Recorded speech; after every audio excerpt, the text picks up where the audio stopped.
suis contente de vous retrouver pour une nouvelle vidéo et ça va être la fameuse vidéo sur les habits lecture graphiques. Donc si vous aimez les graphiques, restez avec moi. À tout de suite. With you, I can be sad with you. Just take my hand and fly up through the dreams where the skies are so clear. With you, I wanna stay with you. Donc dans mes lectures graphiques, on a des BD et des mangas. Donc je vais démarrer par les BD et je vais finir par les mangas. Donc parfois je n'ai emprunté à la bibliothèque, je vous mettrai des inserts ici. Et sinon, on démarre tout de suite. Donc je vais commencer par cette première BD. Donc le cercle du Draganté et donc de Cathy O'Neil dans la maison d'édition Bliss. Regardez-moi cette beauté. Donc j'ai le tome 2 que je vais lire pour le Pumpkin Autumn Challenge. Pour ceux qui n'ont pas fait ma pile à lire, je vous mets le petit i quelque part. Et donc cette BD, je l'ai lue donc il y a quelques mois. On suit en fait, comment elle s'appelle déjà, Greta, qui est une apprentie forgeronne parce que sa maman est forgeronne.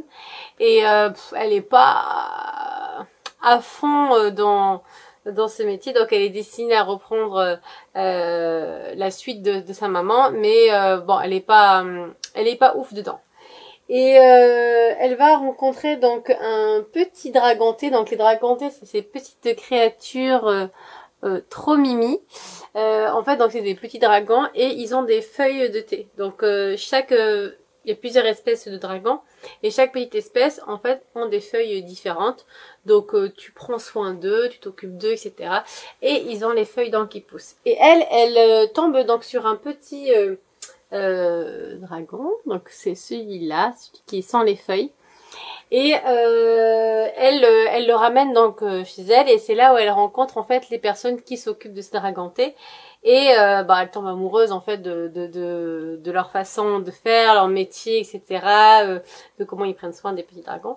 Et ensuite donc un petit peu sa petite histoire, elle va se retrouver donc à s'occuper de ce petit animal. Donc je vous en dis pas plus, pourquoi, comment et pourquoi c'est elle qui va s'en occuper. C'est tout doux, c'est rafraîchissant. Les planches sont merveilleuses, ça donne juste envie. Regardez-moi. Je vous en mets une au hasard. Mais regardez-moi comment c'est beau. Et donc voilà, c'est sympa. Elle va faire à la rencontre de donc cette jeune fille. Et vous en dis pas plus également parce que bon, on va la découvrir. On ne connaîtra pas encore beaucoup d'elle, mais je pense que sur le tome 2, c'est plus axé sur elle. Mais voilà. J'ai beaucoup aimé cette petite BD, d'où le fait que je lis le tome 2, hein, vous vous en doutez bien. Et je pense qu'il y a un tome compagnon en plus, dans le même univers, donc je verrai. Après avoir lu le tome 2, je verrai si je suis tentée de prendre ce troisième tome en quelque sorte, même si c'est pas une suite. Ensuite, j'ai lu celui-là, donc c'est l'île oubliée de Xavier Betancourt et Paola Antista. Donc c'est un tome 1. Les mangeurs de rêves. Alors, ce qui m'a tout de suite attiré quand j'ai acheté cette BD, c'est les dessins. Ils m'ont rappelé les dessins de Sorceline. Sorceline, pour ceux qui connaissent pas. Je parle de cette BD. Bon, elle a beaucoup tourné, donc je pense qu'il y en a pas mal la connaissent. Et je me disais, ah ouais, c'est à peu près le même style de dessin et tout. Bah en effet, en fait, c'est la même personne qui dessine, qui également donc est la dessinatrice de cette BD. Je vous montre quelques plans.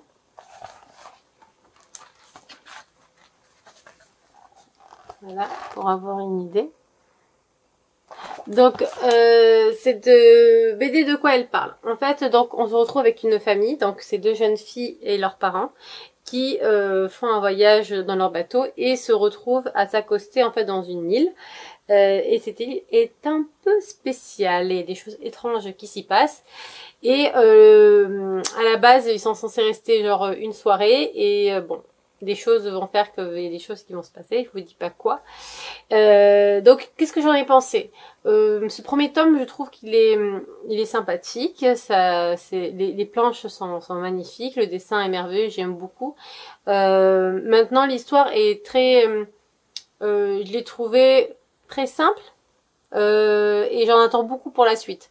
Donc j'ai bien aimé, j'ai aimé le scénario, j'ai trouvé que ça s'est résolu assez rapidement quand même. Et donc bon, j'ai hâte quand même de savoir où on va en fait par la suite quoi. Et qu'est-ce que ça va donner. Donc voilà, j'en attends beaucoup pour de la suite pour savoir si je vais aimer ou pas également cette saga comme j'aime beaucoup Sorceline. Mais voilà, j'ai passé quand même un bon moment. C'est juste, voilà, pour le moment, j'ai trouvé assez simpliste. Je dis beaucoup trop, voilà. On passe à la suite. Toujours dans le même style graphique, je vous présente la sentinelle du petit peuple, la pommade de fée.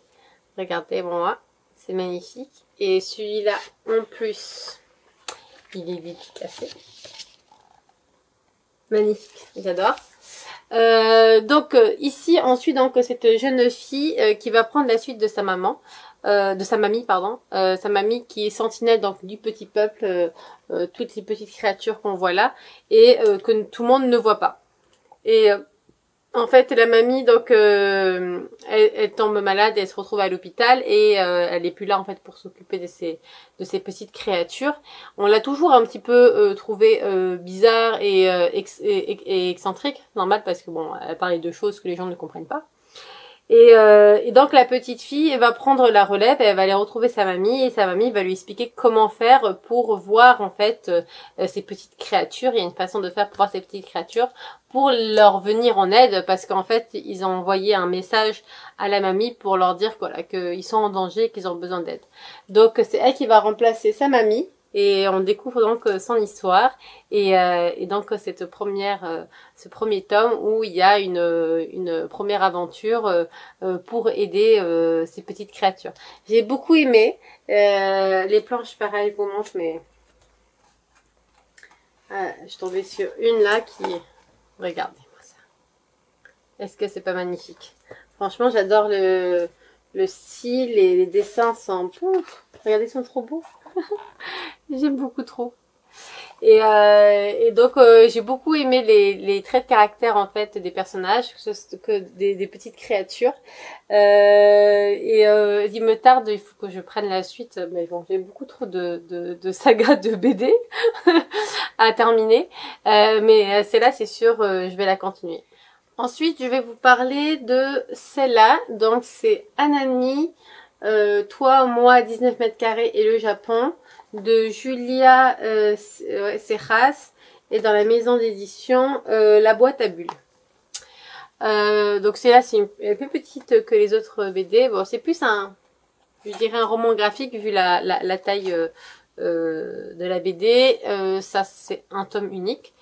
Je vous montre un peu le style. Pourquoi j'ai été intriguée et intéressée parce que c'est à peu près des mêmes coloris, c'est sympa, voilà, c'est quelques idées. Maintenant, c'est quoi l'histoire? En fait, on suit donc cette jeune fille qui va se retrouver au Japon avec son compagnon. Ils décident en fait de travailler donc de là-bas parce qu'en fait ils sont à fond dans la culture japonaise. Manga, etc. Et donc, une fois sur place, voilà, ils éprouvent à la fois l'émerveillement et les difficultés à trouver leur marque. Et là, après, on raconte leur histoire quand ils arrivent au Japon et savoir comment ils ont vécu ces 6 mois là-bas et ce qu'ils ont aimé. Et voilà, et vraiment, on découvre à travers leur regard extérieur cette vie au Japon. Alors, qu'est-ce que j'en ai pensé? J'ai pas trop aimé ce roman graphique. Je pense que je m'attendais à autre chose. Finalement, c'est vraiment en fait, on suit vraiment sa vie quotidienne, hein, qui ne m'a pas intéressée. Voilà, je sais pas comment le dire d'autre. J'ai pas été emballée en fait. Je pense que ce roman graphique n'est pas fait pour moi. C'est pas que c'est une mauvaise BD, c'est vraiment le quotidien et en fait, savoir comment les poubelles sont organisées au Japon ou savoir j'ai pas été transportée en fait, j'ai pas voyagé comme ce que j'imaginais et j'imaginais vraiment qu'il allait y avoir un fil conducteur ou une histoire ou une découverte ou bon. voilà, ça m'a pas laissé... ça fait quelques mois déjà que je l'ai lu, hein, ce roman graphique. Et pour vous dire, j'en garde pratiquement pas grand-chose comme souvenir. Voilà. Ça ne m'a pas plu. Ça ne m'a pas plu. Après, chacun fait son avis. Je pense que c'est pas le style, en fait, qui me convient. Mais j'aurais testé. Et on va continuer sur cette gigantesque BD, ce que nous sommes. Donc pareil, c'est dans le même principe que la précédente. Si vous regardez les planches, on a ce côté couleur à peu près des mêmes teintes. Là c'est du bleu, là c'est plutôt marron. J'en ai vu un peu plus verte. Voilà par exemple. Niveau dessin, j'aime beaucoup, c'est des dessins plus réalistes en fait. Je sais pas si vous avez bien regardé, mais en gros on est moins sur du dessin rond et tout, comme j'ai pu vous montrer au début sur les premières BD qui sont plus des BD jeunesse. Je vais y arriver, je suis fatiguée. Des BD jeunesse. Donc c'est une BD plus adulte. Je vous ai pas dit c'est de qui, c'est de Zep et c'est dans la maison d'édition Rue de Sèvres. Donc pourquoi j'ai été attirée par cette BD? Parce que ça parle de technologie, de hyper technologie. Ça parle du fait que la technologie finit par bouffer en fait l'être humain, et en gros à partir de quand on décide de faire la séparation entre finalement l'humain et la robotique. En quelque sorte c'est un petit peu ça, où on voulait faire un humain augmenté, on a créé l'humain assisté, et donc ça parle de ce principe de finalement à force de vouloir que la technologie nous aide, et ben en fait nous on perd énormément en capacité. Et j'ai trouvé intéressant comment ça a été traité. Et en fait on va suivre un jeune homme qui donc en effet ils ont une telle évolution, ils ont une sorte de puce qui est en fait intégrée à leur corps, et en fait ils apprennent tout à partir de ça. Ils ont même plus besoin de faire d'efforts en fait pour apprendre ou quoi que ce soit. Et donc un jour ils se retrouvent déconnectés. Et quand ils se retrouvent déconnectés, ils perdent tout en fait ce qu'il est. Il ne sait même plus qui il est. Et il se retrouve en fait à l'extérieur de la société avec les parias qui eux ne rentrent pas, qui n'acceptent pas ce mode de vie. Alors, on va suivre un petit peu son parcours.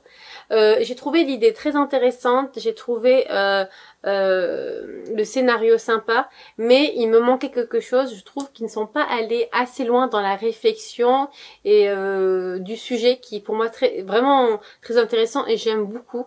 Et j'ai trouvé ça dommage. C'est dommage. Il me manquait quelque chose pour que ça soit vraiment un roman graphique que je conseillerais en disant ouais vas-y prends, lis-le, il est génial. C'est intéressant. Je ne veux pas dire que c'est pas intéressant, c'est intéressant. L'histoire est sympa, mais il manque quelque chose. Je ne sais pas quoi. C'est pas assez développé. Et on n'a pas, j'ai pas ressenti d'émotion, j'ai pas été touchée en fait par cet homme qui lui arrive finalement, il perd tout, il se retrouve un peu dans la merde, et ben en fait j'ai pas été touchée par lui. Et je pense que ils ont pas réussi à nous procurer l'émotion qu'on devrait avoir en lisant cette histoire. Et donc c'est peut-être pour ça que je reste un peu sur ma faim. Je suis un peu mitigée, mais voilà, c'est une histoire malgré tout intéressante. Et ça permet de réfléchir en effet sur notre société et sur l'avenir qu'on imagine de cette société. Et la dernier manga, donc BD, excusez-moi, c'est pas vraiment une BD, c'est un webtoon. Donc c'est Lore Olympus. Donc c'est pas ce tome-là. Là je vous montre le tome 1 parce que c'est celui que j'ai. Je l'avais reçu en cadeau. Moi, j'ai lu le tome 2, donc que j'ai emprunté à la bibliothèque parce qu'il va y en avoir énormément. Et mine de rien, ça reste un coup. Et je sais pas si je vais me procurer toute la collection. Donc je pense que je vais me les lire à la médiathèque tome par tome. Et si vraiment je reste à fond, etc. sur ce webtoon, pourquoi pas réfléchir de l'acheter. Mais sincèrement, là tout de suite, là je ne pense pas. Alors, ça parle de quoi? Là, on parle d'une réécriture contemporaine de Perséphone et Hadès. Donc, Pareil, là aussi, les coloris sont géniaux. En fait, chaque personnage a une couleur. Donc, Hadès est bleu et Perséphone est rose. Voilà, je vais vous montrer un petit peu ça pour que ça paraisse clair. Elle est rose et lui, il est bleu. Et tous les personnages de la mythologie qui gravitent autour ont chacun une couleur. Hein. Et je trouve ça génial, en fait, dans la lecture. Parce que du coup, directement, on sait c'est qui le personnage juste en regardant la couleur. Avant de regarder même la tête de la personne. J'aime beaucoup ce graphique. J'aime beaucoup comment il traite en fait de cette histoire entre Perséphone et Hadès. En plus, comment ils l'ont intégré vraiment à cette partie, un peu à notre société, genre avec les téléphones, etc., les voitures. J'ai trouvé ça sympa de l'intégrer comme ça à notre univers parce que du coup, ça nous parle plus. Et j'ai beaucoup aimé, donc je vais pas vous parler du tome 2 en soi parce que j'ai pas envie de vous spoiler, mais c'est une belle continuité. J'ai encore plus aimé le tome 2 que le tome 1. Et je pense que c'est un webtoon qui vaut le coup d'être lu. Alors par contre, c'est pour moi adulte.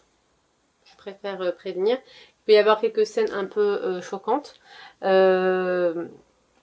Comme ça, comme je ne sais pas qui regarde les vidéos, autant prévenir. Au moins au-dessus de 15 ans, 16 ans. Peut-être avant de démarrer les mangas, je vais vous parler d'un autre webtoon qui est donc celui-là. C'est de Abandoned Impress et c'est par qui? C'est écrit par Yuna et c'est la maison d'édition K-Books. Donc je vous montre un peu les dessins. Donc bah ça ressemble un peu à du manga, mais c'est coloré en fait.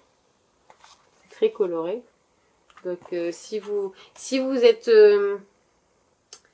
si vous n'arrivez pas avec les mangas parce que genre il n'y a pas de couleur, et ben les webtoons, je pense que ça peut bien vous parler parce que voilà, il y a vraiment ce côté rond et tout, un peu comme les mangas, avec les mêmes un peu expressions, des fois un peu alors je sais pas si j'en retrouve ces petites expressions là où on ressent qui sont typiques des mangas avec les visages déformés ou exagérés. Moi j'aime beaucoup. Et donc si vous lancez pas dans les mangas à cause du fait qu'il n'y a pas de couleur, ben les webtoons c'est coloré. Donc on suit cette jeune fille qui a été élevée dans le but de d'épouser l'empereur. Et sauf qu'au moment où ça doit arriver, il y a une jeune fille qui sort de nulle part et qu'on considère étant la fille dont on parlait dans la prophétie parlée.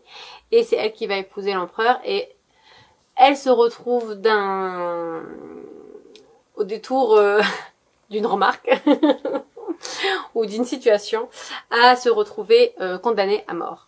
Et elle meurt. Donc ça on le sait dès le début de l'histoire, mais l'histoire démarre en fait on se retrouve 7 ans en arrière, donc elle revient à la vie, mais 7 ans en arrière, et elle revient à la vie en ayant la connaissance qu'elle l'a vue à sa mort, quoi, avec toute sa maturité de fille de 17 ans. C'était 17 ans qu'elle avait ? Je ne sais plus. Mais en tout cas, voilà. Et donc là, elle se retrouve une petite fille et maintenant essayer de tout faire pour que cette destinée ne soit pas celle qu'elle a vécue, quoi, qu'elle se retrouve pas condamnée à mort et qu'elle puisse peut-être retrouver une autre façon de vivre, une nouvelle destinée. Et donc là, c'est tout son but. J'ai beaucoup apprécié son personnage. C'était rigolo de la voir en fait en tant que petite fille, mais dans sa tête, c'est plus une adulte en quelque sorte. Et donc la voir comme ça essayer de rattraper tout ce qu'elle pense avoir loupé. Et du coup tout le monde la trouve bien sûr très intelligente parce qu'elle est très très mature par rapport à son âge. C'est très sympa. J'aime beaucoup les personnages également qui gravitent autour. Et j'attends de voir le second tome pour me faire un avis définitif. C'est tout mignon, c'est doudou, c'est une petite histoire mignonne. Pour le moment, voilà. On va voir ce que ça va donner. Même si le début, c'est un peu violent quand même, avec la mise à mort, c'est un peu violent. Je sais plus s'il montrait ou pas la scène, mais voilà, ça vaut le coup, je pense, de continuer à voir. Si le tome 2 est au même niveau, je sais pas si je vais continuer, mais si l'histoire prend un peu plus d'ampleur et que c'est plus intéressant, bah, je continuerai. Ensuite, je vais vous parler de ma saga Susho. Donc ça, c'est Orange de Ichigo Takano et c'est un maison d'édition Akata. Et c'est le tome 7. Et je sais pas si on le voit ici. Non, c'est caché par là. Donc j'ai les 6 premiers tomes que j'avais lus donc il y a quelques années. Et donc là, le 7e tome est sorti cette année et je me suis dit bon ben je vais le lire. C'est un tome compagnon, c'est pas vraiment une suite. Là, on apprend vraiment à suivre chaque personnage étape par étape et voir quel est le soutien qu'il a donné en fait à ce personnage, donc du coup.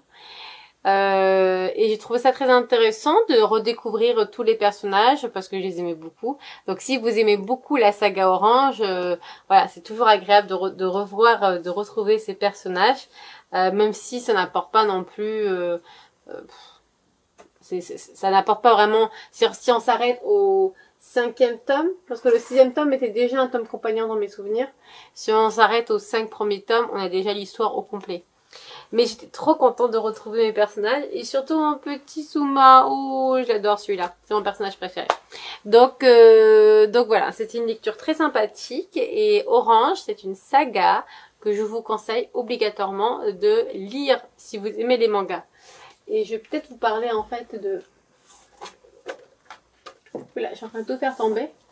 En fait, de la saga, parce que du coup, je ne peux pas non plus vous en dire grand-chose. Le Orange, c'est quoi?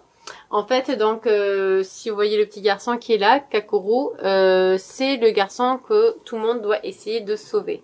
C'est-à-dire, en fait, on suit Nao, qui est une jeune fille qui va recevoir, en fait...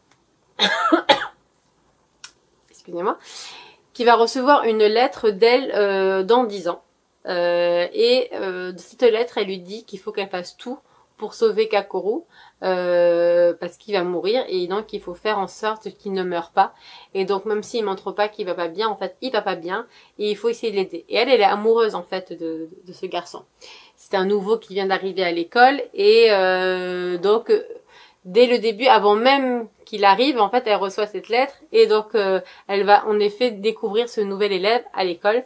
Et donc ils vont tout faire, elle et ses amis, parce qu'ils reçoivent tous une lettre en fait. Ils vont tous faire, tout faire pour essayer de sauver Kakoru et faire en sorte que sa destinée ne soit pas celle qui lui est réservée initialement. Donc voilà, je vous en dis pas plus, mais j'ai beaucoup aimé l'idée et j'ai trouvé ça très intéressant et j'ai beaucoup aimé les personnages. Chacun apporte quelque chose en plus et vraiment lui, c'est mon préféré. Donc Nao c'est elle et lui c'est Suma. Bon, et puis après il y a 3 autres également, ils sont un petit groupe de 6 et donc c'est des lycéens qu'on suit et ça permet, ça traite également finalement de la dépression. Souvent on voit pas quand quelqu'un est déprimé, des fois c'est pas parce que la personne sourit qu'elle est forcément bien et heureuse et ça traite également de ça mine de rien parce que finalement la première fois personne s'en est rendu compte qu'il n'allait pas bien et donc là ils vont essayer vraiment de tout faire, de le pousser de le pousser au point où il révèle en fait. Et bon bref, il faut le lire, c'est une saga géniale. Alors, ensuite, donc je vais intégrer ici les mangas que j'ai lus mais que j'avais empruntés à la médiathèque quand je n'ai pas avec moi. Donc j'ai Hari Makito, Magicien et Sauveur de sorcières, le tome 1 et le tome 2 que j'ai lu. C'est de Shizumo Watanabe et c'est dans la maison d'édition Soleil Manga. Donc c'est un manga comme le nom le dit en fait où c'est un jeune magicien qui fait un tour de magie genre incroyable, donc de notre époque hein, sauf qu'il se retrouve piégé dans son propre tour, voilà, je cherche le terme, dans son propre tour et il meurt donc sur scène. Et donc il meurt sur scène, et quand il meurt sur scène, il se retrouve donc dans le passé. Et dans le passé, dans notre passé à nous, à l'époque où il y avait la chasse aux sorcières. Et ça, en quelque sorte, il va se retrouver face à une fille qui est condamnée à brûler vive parce qu'on pense que c'est une sorcière. Et il va essayer donc de l'aider.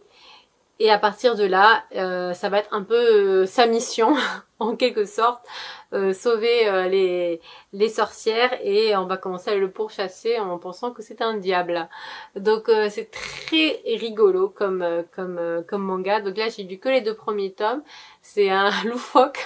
Le personnage de Harry est complètement que de la plaque.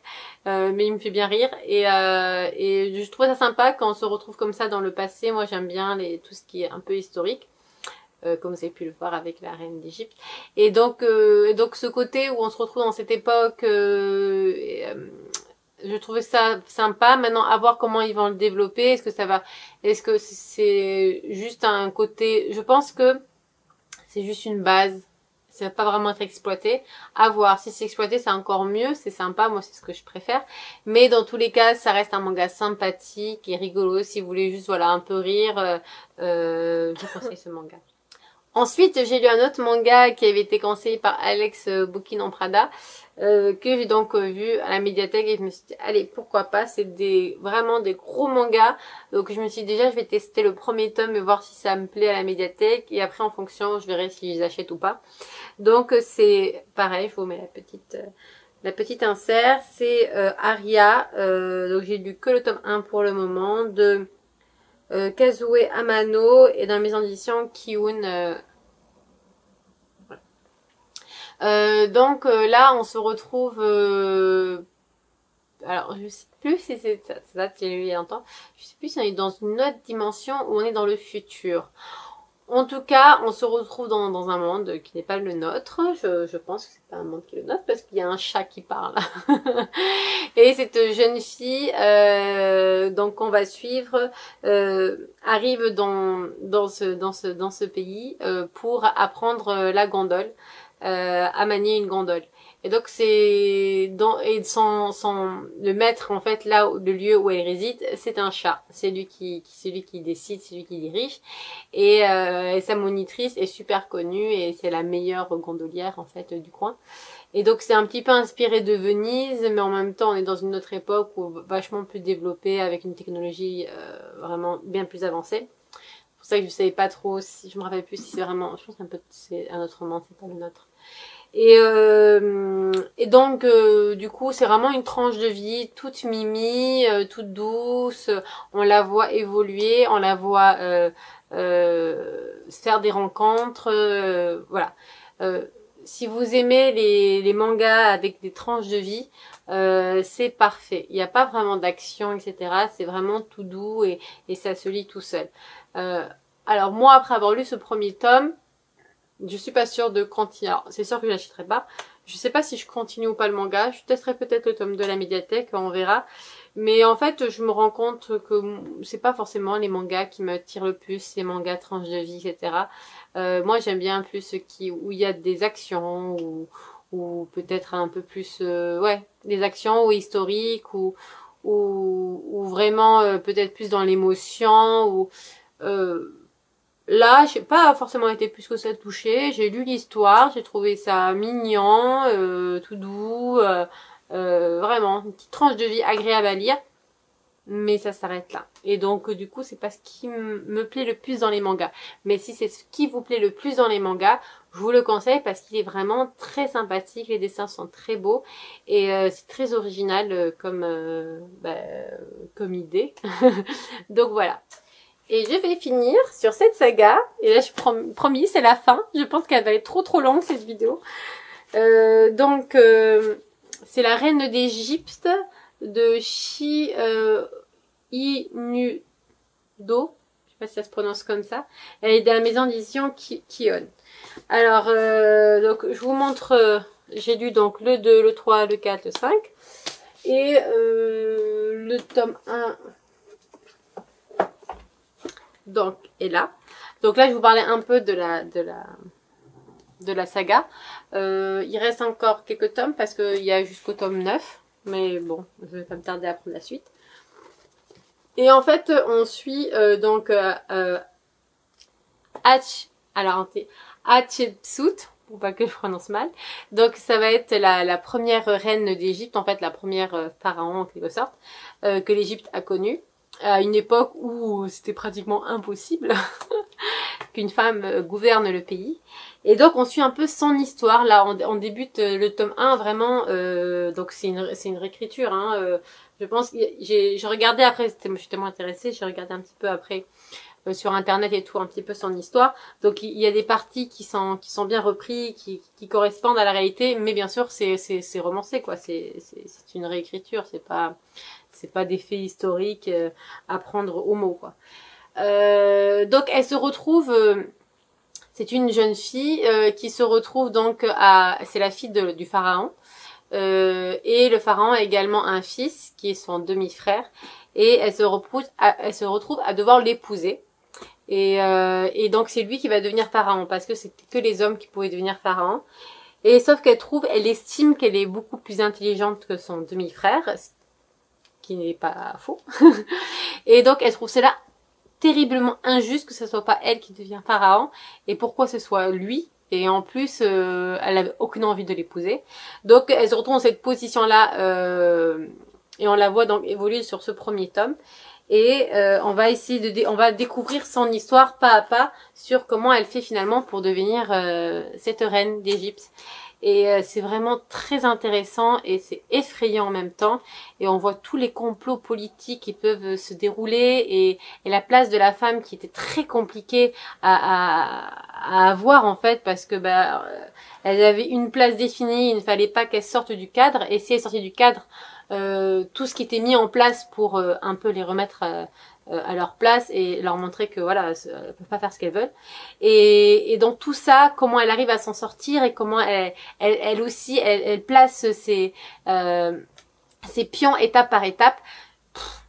J'adore. Cette saga, j'adore. Pareil, c'est une saga adulte. Il y a certaines scènes qui ne sont pas pour les enfants, mais c'est très très très intéressant. C'est une super série de sagas historiques, on peut le dire, et sur la mythologie égyptienne. Voilà, j'ai beaucoup aimé. Donc si ça vous plaît et si vous aimez bien ce style donc d'histoire, n'hésitez pas à tenter. Si vous n'avez jamais tenté de manga, mais que vous aimez bien ce style d'histoire, vous pouvez commencer le manga avec, par exemple, celui-là. Je vous laisse là. J'espère que ça vous a plu. C'était certainement un petit peu trop long, mais en même temps, c'est des graphiques que j'ai lus depuis plusieurs mois et j'avais pas le temps de faire une vidéo. Donc à chaque fois, je me suis dit, bon, je vais les réunir. J'ai mis de côté et je me suis dit, bon, maintenant, il est peut-être temps, parce que là, ça commence à faire beaucoup, de faire cette vidéo. Donc je suis contente, j'espère qu'elle vous aura plu. Si vous avez aimé, n'hésitez pas à liker, à laisser un petit commentaire et à vous abonner. C'est gratuit, ça fait plaisir, ça m'encourage à continuer à faire des vidéos. Et ben je vous dis à bientôt pour une prochaine vidéo. Salut!